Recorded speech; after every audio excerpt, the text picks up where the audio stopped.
Hey my friend, today I'm gonna show you the best chord shapes and chord progressions that we can learn from the iconic 4 album by Led Zeppelin. So let's get started. I'm gonna go in order of songs. The first one, Black Dog, there's not much to learn in the chord department. This is more like a riff, right?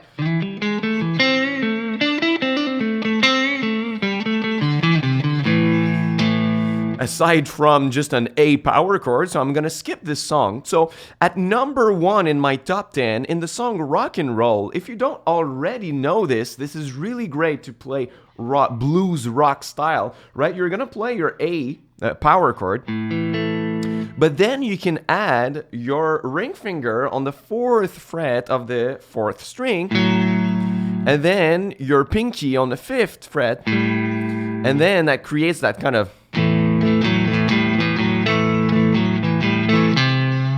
And then you can add your middle finger on the 3rd fret on the string below it, right? So most people are gonna play them as 2 notes only. But you could play it, if you wanna thicken it up and make it sound bigger, you can play the full power chord. And then,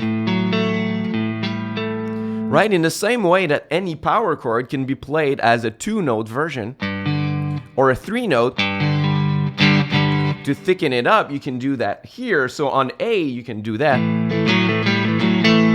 And you can do the same from E. So you start from the 6th string open. And then, if you want to do it from D, you cannot do that like this. There's going to be a little annoying note on top, so you have to compensate 1 fret higher on the 2nd string, like this, like the D shape, right? But we're going to play it with the index and middle finger to leave our ring and pinky available for the.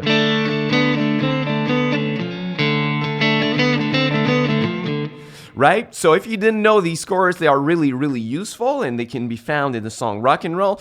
At number 2, we're going to go to the Battle of Evermore, and I transposed a bit of things that were played on mandolin on the album. But there's a chord I really like, and it's this one.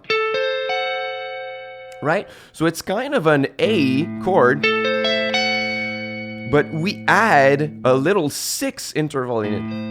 So it's an A minor 6, if you will. Right? So it's going to be played at the beginning of the song on mandolin.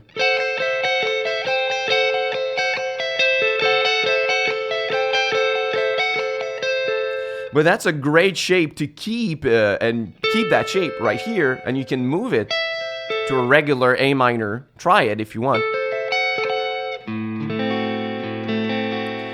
If you played 1 octave below, it sounds really great. At number 3, it's in the same song right here, and it's actually a spread triad chord from D that is being played like this. So you have your index on the 12th fret, 4th string, then your ring on the 14th fret, 3rd string, then you mute the 2nd string with your ring finger by letting it in the way a little bit, and your pinky plays the 14th fret on the 1st string. If you want to learn more muting techniques with spread triad chords, I teach it in my mini course. It's for free on my website. You can just check it out. First link in the description box. There's a full video on muting techniques for spread triads. So check it out. First link below. So what we're going to do is that we're just going to change the note that's on the 1st string, on the 15th, and then the 12th. And even the 17th, so we have to refret a little bit of things. And then we go like this.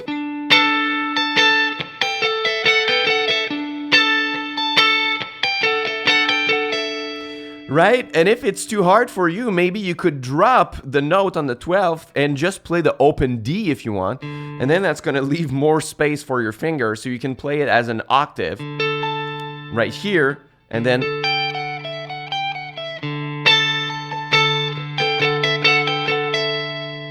So that's a great adaptation of the mandolin part right here. So at number 4, we're going to the song Stairway to Heaven, and this is without a doubt the best song on this album to learn beautiful chord shapes. So at number 4, it's actually the whole sequence, the whole opening sequence of the song. You've got to know these chords, right? The ones that go...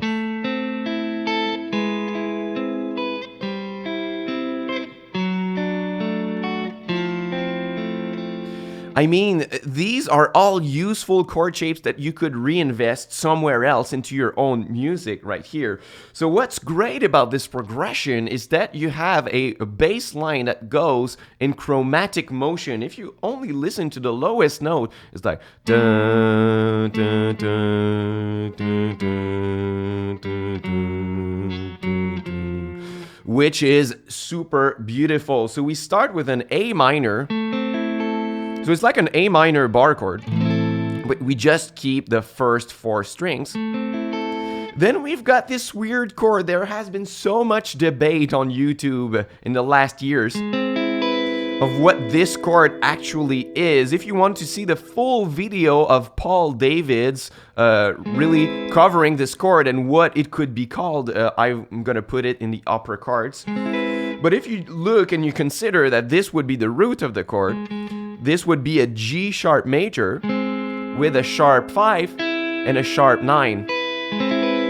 G sharp major, sharp 9, sharp 5, or I consider more that it's a E chord, right? So it's like the 5 chord in that key, so I would just call it an E altered chord, just to make it simpler. So an A minor, E altered, and then you've got a C. It's just a simple C shape right here. It's just that we don't play the root note at the bottom, but it's a great shape to know for C major. Then we've got a D major, once again without the bass note.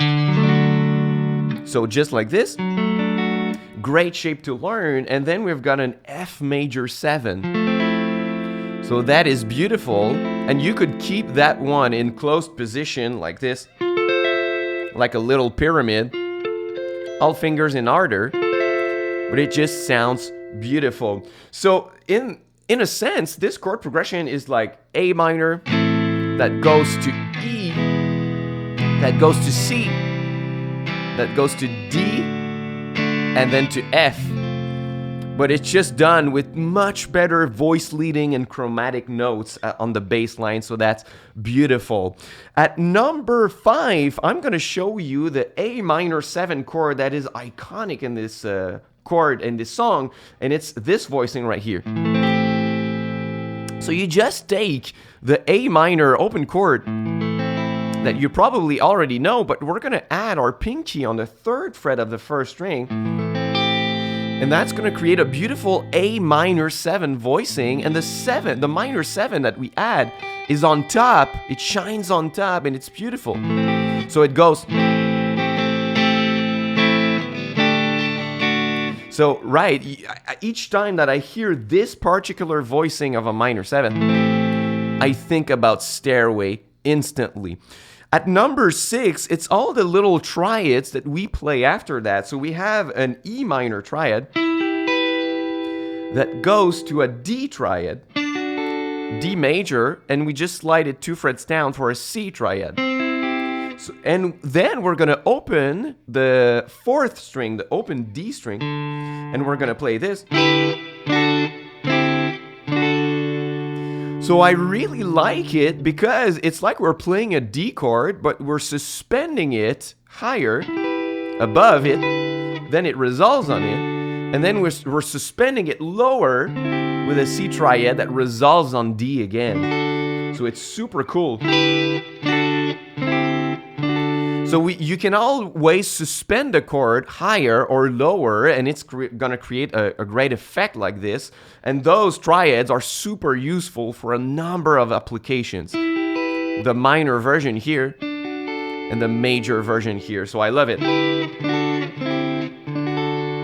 At number 7, this is the last chord from Stairway, I promise. There are so many great chords here, and I'm gonna show you all the other songs on the album too, don't worry.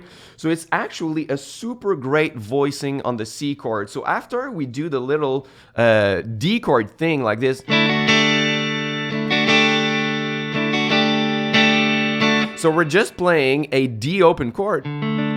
And then we're doing this D sus2 by removing our middle finger. And the D sus4 by adding the pinky on the 3rd fret of the 1st string. But what is most interesting is the chord after it. That's a C add 9. But what we're going to do is that we're going to remove the index. We're going to mute the 4th string. And then we're going to add it on the 2nd fret of the 1st string. And then that creates a kind of a C power chord with an added sharp 11. That's so beautiful. So we go like this.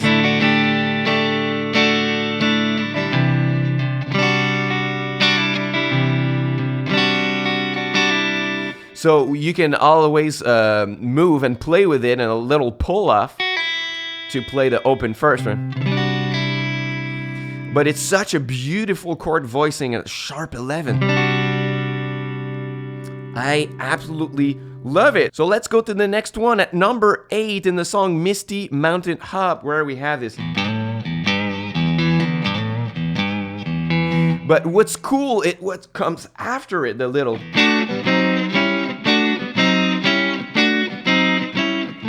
So it's really, really cool chord shapes here, and a displacement of the rhythms that is super cool during the bars. So we have a D triad. It's just barring on the 7th fret from the 4th to the 2nd string. So it's just like a D chord without the bass note. So they do that often. They remove the bass note of the chords. But what's interesting is these ones. So it's a voicing of a dominant 7 triad. And we're just sliding it 1 fret higher. Right? So they could have played just like C, A, C, A. But instead they're going to do C, G sharp dominant. That resolves to A dominant, 7, that goes back to D. But with those little triads instead.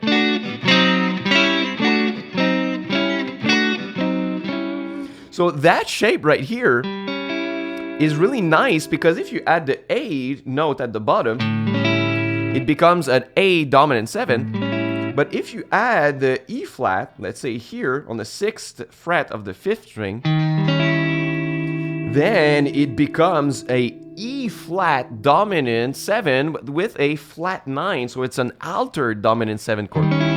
So you got either this one or this one.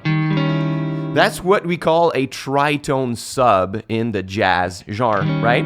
So it's really cool to get these ones. At number 9 in the song Four Sticks, first of all, we have the same principle than in rock and roll. We have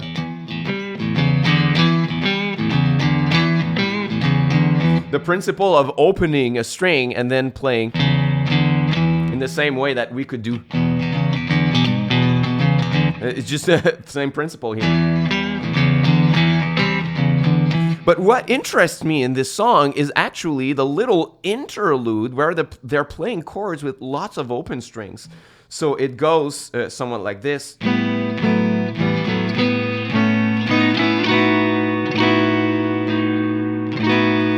I love this chord right here with lots of open strings.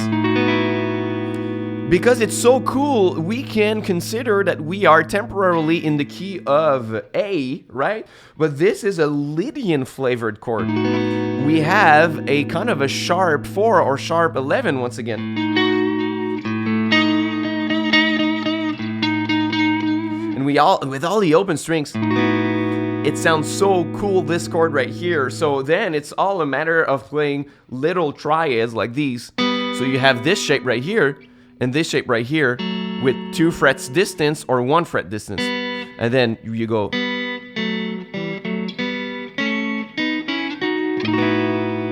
with the rest of the open strings. So I love this one. And at number 10 in the song Going to California, we're actually gonna tune our guitar to double drop D. So you lower the E string to D, and you lower the first to D also.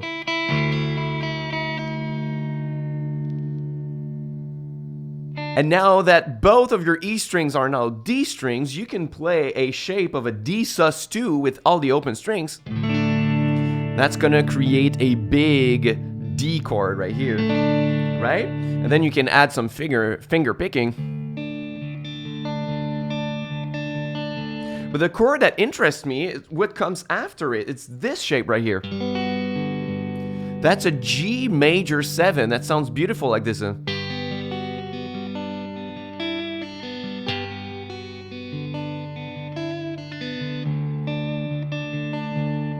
Right? So I think it would be exactly the same if you played in standard tuning, if you played that shape right here, but just slide it 2 frets down, it's going to be exactly the same result, but it's just for fun of being in that original tuning of the song right here. And another one I like is actually take back the little C triad shape that we've seen in Stairway, but now in that tuning that's going to create a beautiful D minor 9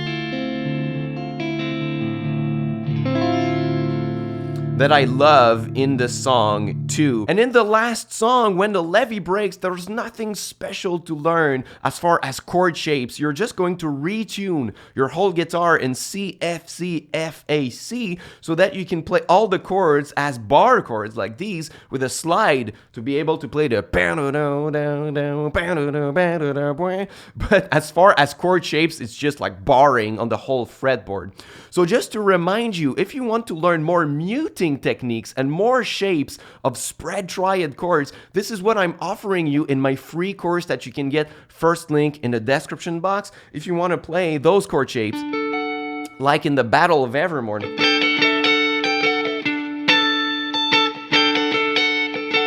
I'm going to help you do just that in my free mini course. I'm going to show you more chord shapes that are super useful. And then I have a muting technique video, and you can keep the chord charts and the exercises. I'm sure you would love it. So once again, you can get it, first link below. So thanks a lot for watching. You can tell me in the comments too which album I should cover next in my top 10 chord videos. And I'm going to see you real soon. Until next time, au revoir.